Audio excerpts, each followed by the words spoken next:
Esta lavadora no lavaba, tenía el agitador roto. Te enseño cómo desarmar para que lo repares tú mismo sin ayuda.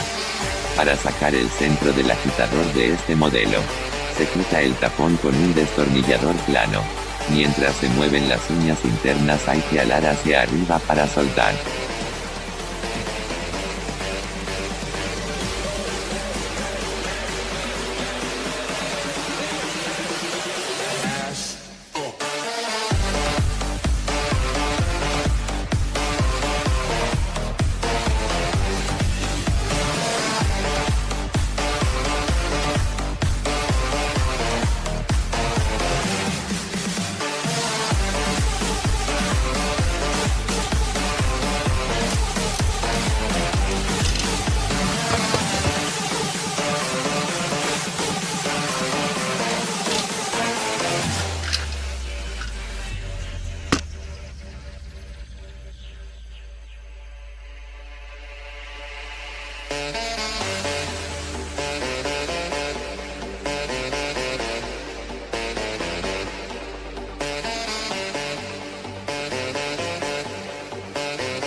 El centro del agitador se había roto. Y giraba solo, o sea que aunque el motor se movía el agitador no.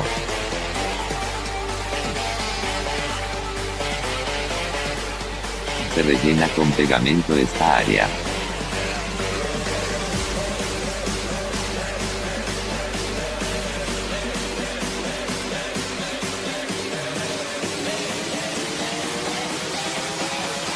Antes se letraban con calor unas plaquitas de metal cuadrado de la misma altura y largo para que haga de soporte para que aguante el torque o la presión del giro.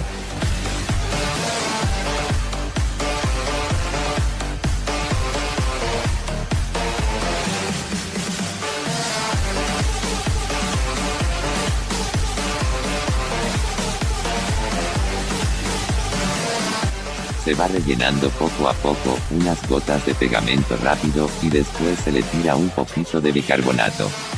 Esta mezcla se pone caliente y se va poniendo duro como piedra. Con mucha calma, se va rellenando.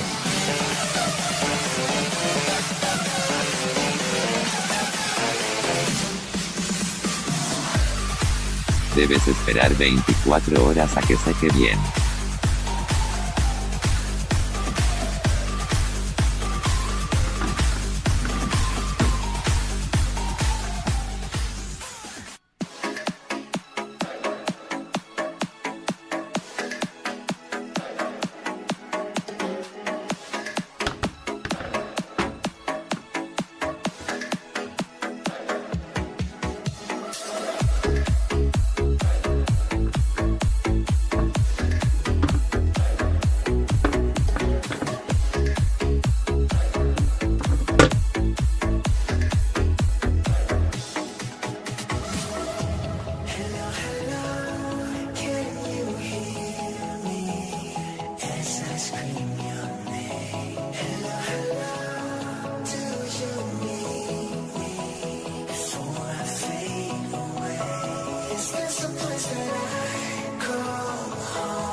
Suscríbete al canal para más videos.